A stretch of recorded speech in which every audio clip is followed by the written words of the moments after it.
Brad is the #1 New York Times bestseller of The Inner Circle, The Book of Fate, 9 other best-selling thrillers, including 10th Just, The First Council, The Millionaires, The President's Shadow. In addition to fiction, he is one of the only authors ever to have books on the bestseller list for nonfiction, advice, children's books, and comic books. I think I'm the only one on that list with you, except for comic books. You beat me with comic books. We have the love for it, so that counts. Yeah, I know. I didn't until my son. Sure, because you can give your kid that first hero. Yeah, and and I think in the 90s, it felt like we didn't need that hero. Well, I think that's what happens is in all times, if you look historically, at the time of the Great Depression, the heroes that we looked to were heroes that were Tarzan and Flash Gordon were the most popular because they were designed to take us elsewhere. We wanted to escape the Great Depression.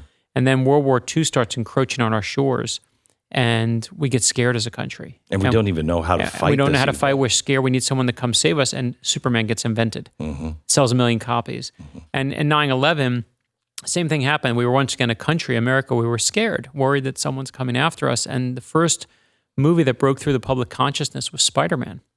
And right now, even a decade later, 15 years later, we're still a country we're starving for heroes. There's no politics about it. Whatever side you're on, we are looking for a hero. And all times throughout history, it's not just there's a need for a hero, that's why they're created too. And so I actually, this is, as you know, my nerd study of it. And I think it's no coincidence why we look to, whether it's Neil Armstrong or Mr. Rogers this year, or even George Washington, we're once again a culture that's starving for humility, for modesty.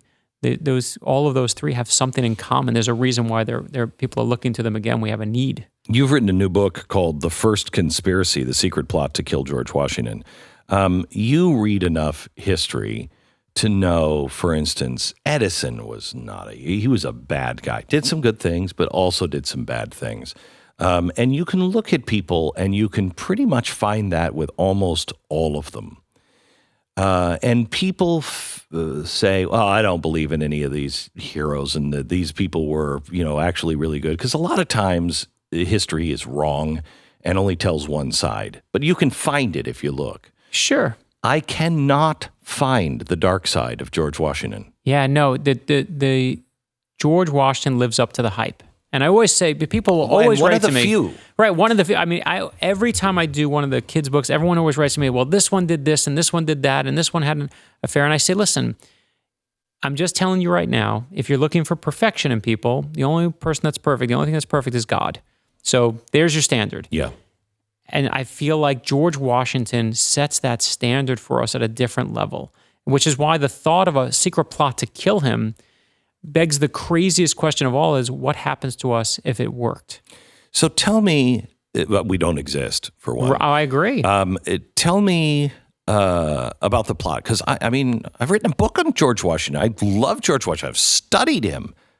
Not really familiar with this. Yeah, I found this story, Glenn, in nearly a decade ago in a footnote where all the great secrets always wind up hiding. Yep. And I was like, a secret plot to kill George Washington? Is this real? Is this fake? Is it internet nonsense? What is it?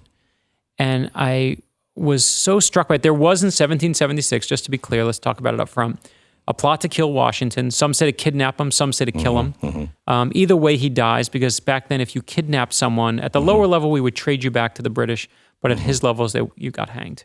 And they caught that guy Yeah, very quickly. And so they round him up. George Washington gets wind of it. They round him up. They build a gallows. They take one of the main co-conspirators. They hang him in front of 20,000 people, the largest public execution at that point in North American history. George Washington brings the hammer down, is like, do not mess with me. I'm George Washington. I'm going to be on the money one day, right? That's an actual historical quote from the time. Wow, but what I couldn't shake is, why don't I know this story? And there's two reasons. One, I went to Pulitzer Prize-winning author Joseph Ellis, and I said to him, you know this story? Because I never heard this story. You wrote the biography on him. And he said to me, this is a story about George Washington's spies. That's why it's secret. That's why you don't know it. He said, you can find the exact number of slaves at Mount Vernon that George Washington owned. You'll never find all his spies. He said, by its nature, Brad, what you're searching for will forever be elusive. And the other reason why you don't know it is because of when the hanging took place. June 28th, 1776. Now, guess what else is going on in the world on June 28th, 1776? You're a week away from the Declaration of Independence being signed. June 28th is when one of the first drafts is handed in. Correct. The British are literally coming. And with headlines like that, when you're studying that period, this gets obscured. It just becomes a footnote.